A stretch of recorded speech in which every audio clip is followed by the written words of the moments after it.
Muchas gracias, decano. Yo ahí le hago un pequeño aporte. Yo veo este tipo de evaluación, es que es una evaluación para la vida y no para el momento. Sí, estamos de acuerdo, estamos de acuerdo. A mí me parece que es una oportunidad de oro que estamos viendo y yo pienso que la Universidad Surcolombiana, está desarrollando, está liderando un experimento pedagógico interesantísimo y no creo que muchas universidades en el país lo estén haciendo. Y esto es un cultivo bellísimo para investigación.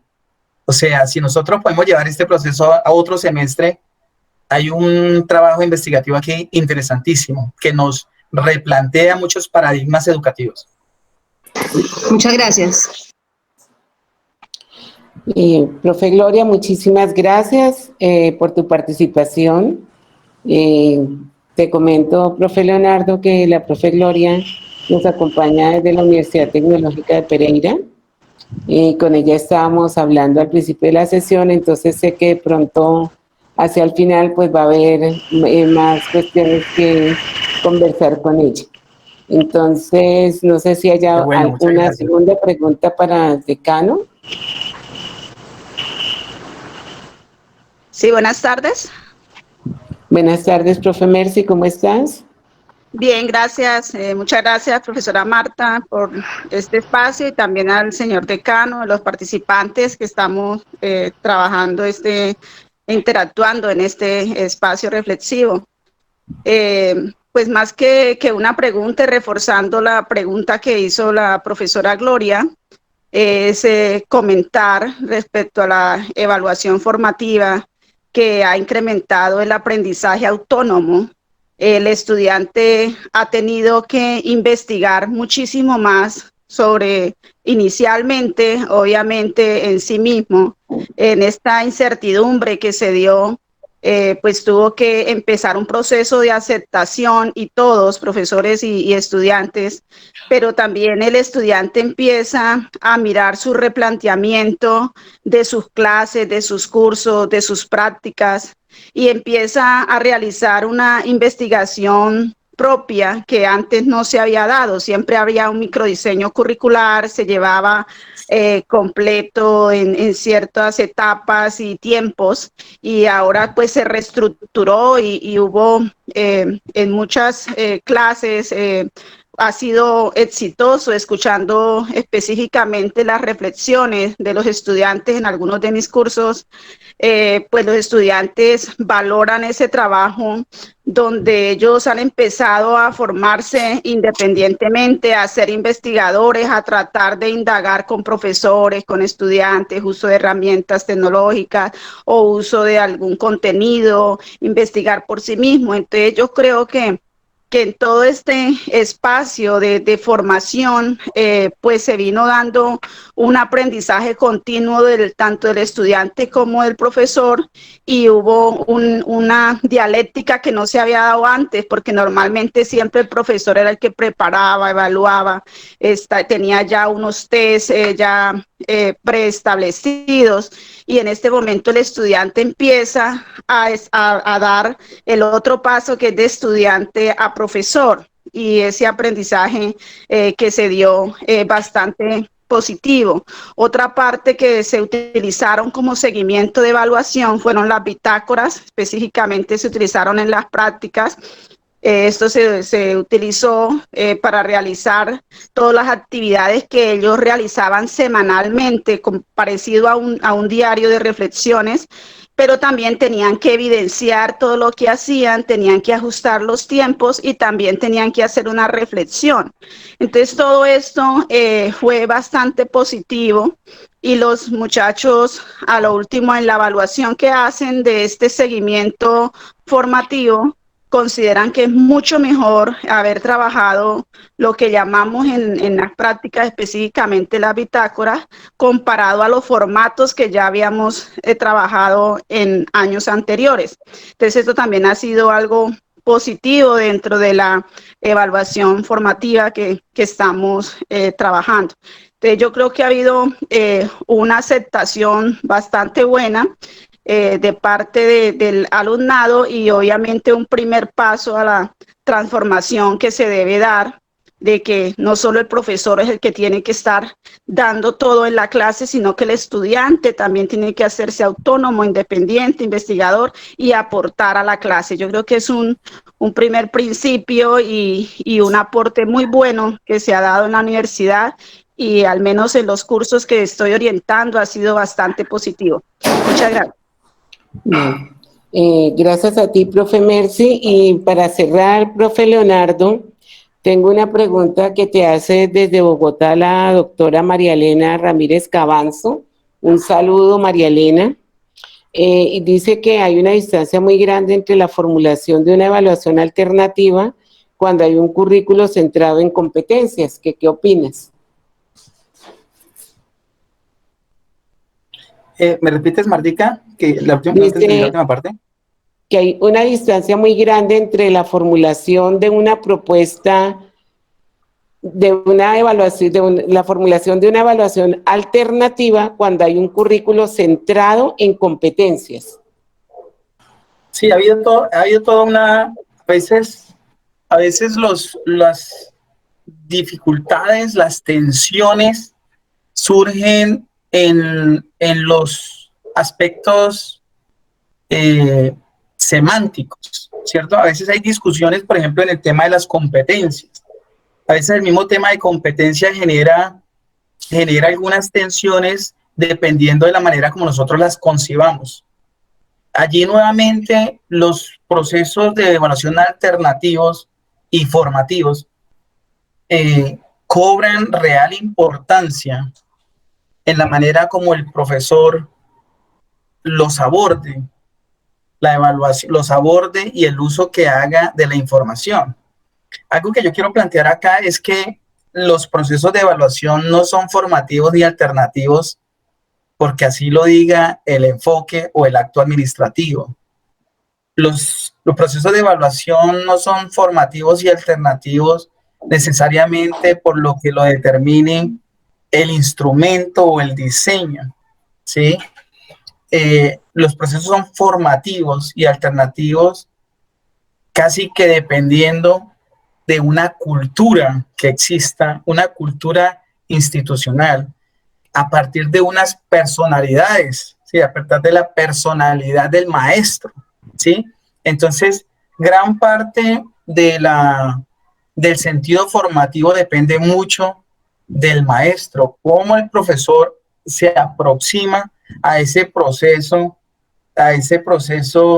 evaluativo, a ese proceso formativo con el estudiante.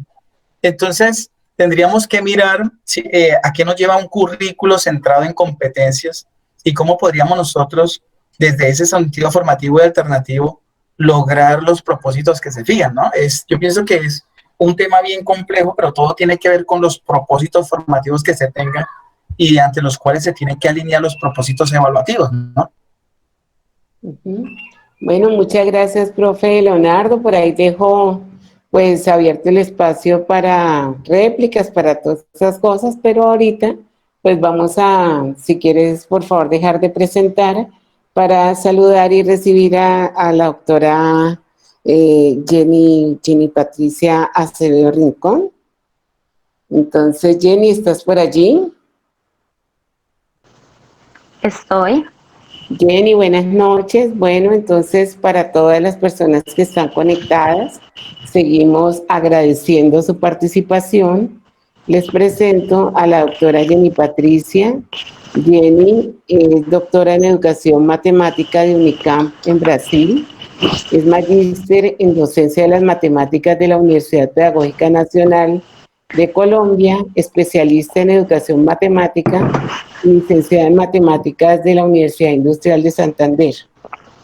Jenny es profesora investigadora del Instituto de Estudios en Educación ISE de la Universidad del Norte en Barranquilla, aquí en Colombia. Además de eso, me parece muy interesante decir que es miembro del Comité Uninorte Incluyente. Me parece que es una cuestión muy bonita que tiene la universidad, que cuando comentaste, pues fuimos a mirar de qué se trataba. Y además de eso, pues tiene experiencia en formación de profesores, uso de tecnologías en atención a la diversidad e inclusión en el aula. Ella es la coordinadora por Colombia de la Red Iberoamericana de Conocimiento Especializado para la Enseñanza de la Matemática, MTSK, que tiene su centro en la Universidad de Huelva. Y pues tiene otras más cosas en su hoja de vida que muy seguramente en el transcurso de la conversación ella comentará, o si no, de pronto cuando estemos haciendo las preguntas podremos abrir un espacio para ello. Jenny, bienvenida. Muchísimas gracias por aceptar nuestra invitación y desde luego para ti, para todos los participantes, este es un espacio abierto a lo que estás viendo y viviendo. Esta conversación amena al lado de un café. Bienvenida. Bueno, buenas tardes. Yo ya también traje mi café aquí. Marta me incitó desde el principio de la charla. Muchas gracias, Marta, por la invitación. Muchas gracias al decano. Fue muy interesante escuchar lo que nos ha dicho. Bueno, yo no tengo diapositivas porque entiendo el espacio un poco más de conversación, de contarnos las experiencias y hacernos tal vez algunas preguntas que nos puedan motivar a hacer pequeños cambios desde nuestros salones de clase. Quería yo comentarles en particular algunas cosas. Entonces, Marta resaltaba que soy parte del comité de Uninorte Incluyente y es un comité creado, pensado desde ya hace muchos años, pero formalmente constituido desde el Plan de Desarrollo de la Universidad en el 2018. Desde allí se plantean diferentes perspectivas en las que la universidad debe caminar para concebir la inclusión al interior de la universidad. Una de estas es la comisión de profesores y estudiantes que se juntaron finalmente se fusionaron para funcionar mejor. Déjenme conectar aquí el celular porque estoy desde el celular. Un momento, por favor.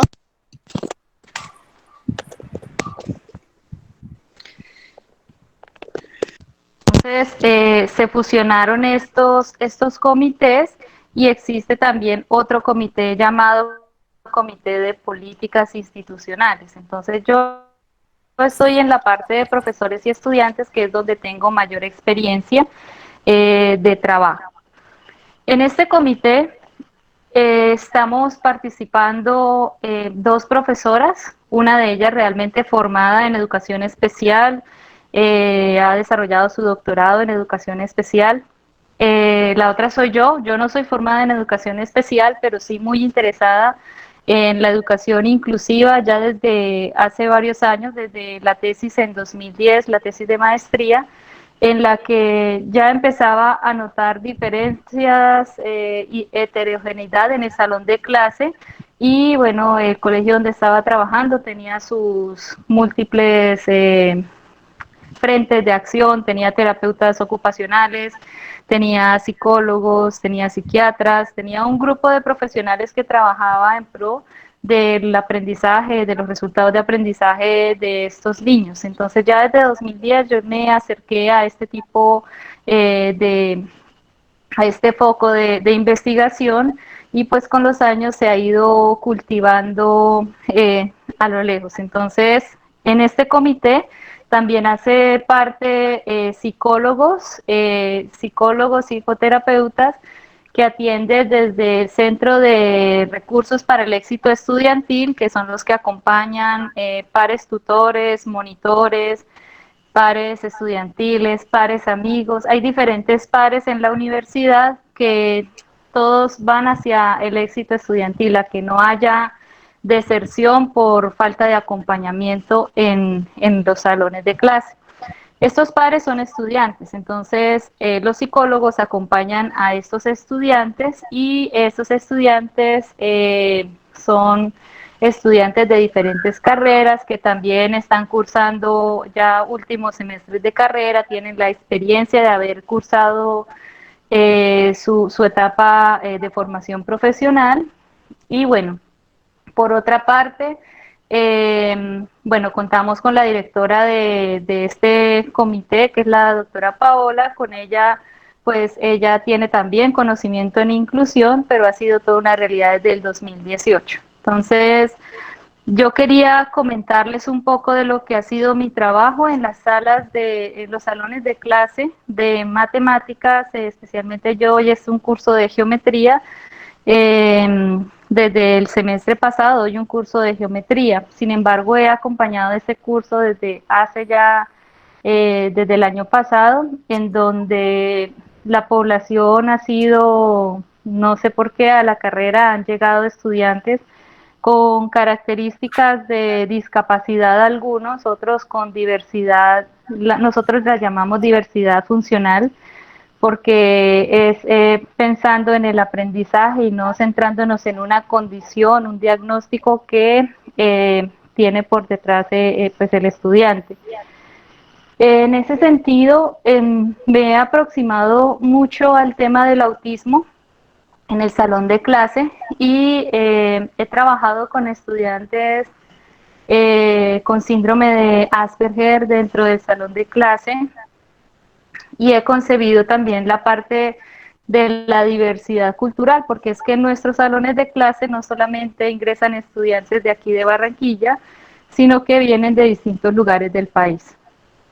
Entonces, en el salón de clase de geometría hay una característica principal, y es que yo soy profesora de aula, pero también soy profesora de un comité donde escucha todos los casos, donde sabe del seguimiento, del acompañamiento que se hace a los estudiantes, y como que yo tengo otra posición distinta a un profesor promedio en la universidad frente a ese tipo de necesidades. Mi clase no evalúa con una evaluación final, mi clase se evalúa clase a clase.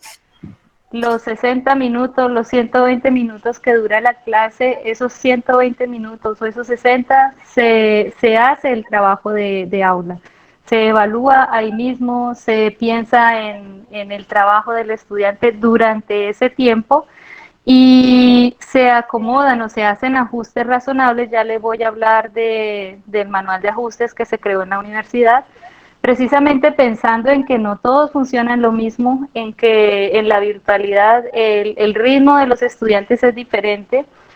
Y bueno, en la universidad contamos con que el comité del semestre pasado empezó a trabajar el manual de ajustes razonables, y este manual era pensado sobre todo en 5 discapacidades, unas de tipo sensorial, otras del neurodesarrollo, trastornos del neurodesarrollo, y discapacidad psíquica también fue abordada. Entonces se habló de ajustes razonables para la educación remota, porque fue cuando se dio esta contingencia de la educación online, y se ha creado este manual de ajustes razonables pensando en las características de un diagnóstico previo, es decir, en qué caracteriza a un estudiante con discapacidad auditiva o visual, en qué necesita este estudiante para poder compensar de alguna manera los canales de atención de los que no dispone por su misma discapacidad, y cuáles serían las acomodaciones en cuanto a presentar los temas, a proyectar los temas, a las actividades, también a los recursos que pueden usarse en el salón de clase, indistinto de si es matemáticas, si es de humanidades, si es de cualquier área. Estos son ajustes razonables transversales, pueden servir para cualquier área, y con estos ajustes lo que se ha logrado es formar a otros profesores, a otros tutores. Se ha formado a toda la gente que está en este momento en el Centro de Recursos para el Éxito Estudiantil, y la idea es sensibilizar a partir de estos talleres en sentir la diferencia en el salón de clase, porque pues esto ha sido una tarea algo titánica por la misma complejidad que lleva a hablar de la diferencia. en un país de polos, si no es blanco es negro, es difícil contemplar que hay otros matices entre ese blanco y ese negro eh, que nos que permean el salón de clase. Entonces, estos ajustes están pensados para sensibilizar, para hacerles ver que a los profesores de la universidad que hay otros canales de enseñanza, hay otras formas de enseñar el mismo tema que se ha enseñado típicamente de una forma, existe otro modelo, otra forma, y más ahorita en la virtualidad que tenemos eh, muchas más herramientas que nos colaboran para esta formación.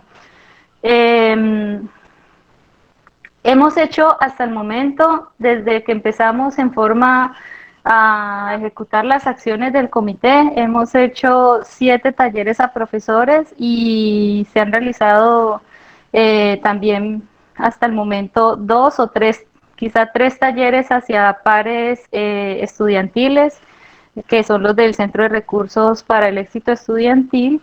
Y bueno, en este momento estamos piloteando una ruta de atención a la diversidad y esta ruta significa que desde el mismo momento en que el estudiante entra a la universidad, esté como en la condición o en la seguridad de que va a recibir por parte de la Universidad del Norte un apoyo que, con el que contará hasta que termine su carrera, incluso haciendo tal vez monitoreo después de que egresa de la carrera, porque la ruta está planteada desde inicio hasta el fin de la carrera y posteriormente cuando ya ingresan a la vida laboral, porque también nos interesa ver que todos los estudiantes, en especial los que acompañamos desde el comité, logren ubicarse en el mundo profesional.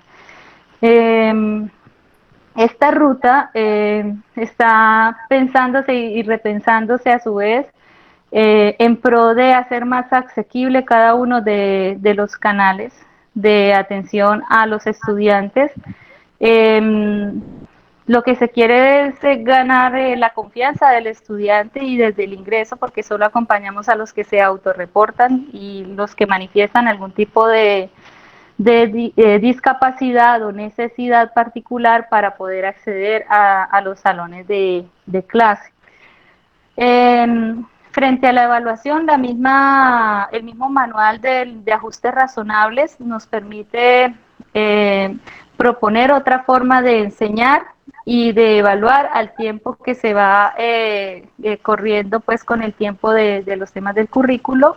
Es una propuesta diferenciada, no he visto yo otra propuesta de este tipo, este manual de ajustes razonables. Y bueno, lo he experimentado yo desde el aula de matemáticas. Entonces, si en matemáticas se puede, creo que podemos pensar en que existen otras posibilidades también para otras áreas. Y está pensado, como les dije, de forma transversal. Los estudiantes que estuvieron conmigo el semestre pasado era demasiado heterogéneo el curso. Es un curso que demandó mucho tiempo en la preparación, porque también hay que decirlo, el manual de ajustes requiere que usted sepa varias formas de hacer llegar el contenido a los estudiantes, por tanto requiere de preparación por diferentes medios.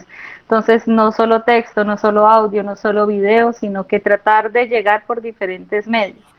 Ahora, dentro del mismo manual de ajustes se sugieren algunas acomodaciones a la forma en que el estudiante llega al resultado de aprendizaje, que es el mismo para todos los estudiantes.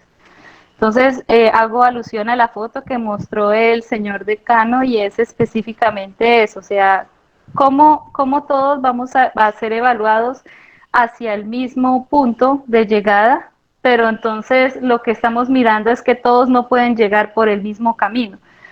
¿Qué significa eso? Que el estudiante que tenía en mi salón de clase con trastorno específico del aprendizaje, en donde su ritmo de comprensión, de ejecución, de todo lo que hacía era muy lento y teníamos todos que responder a una evaluación, a un taller, a un trabajo, a algo que se hiciera en el salón de clase. Entonces la acomodación para ese estudiante tenía que ser en ajustar el tiempo.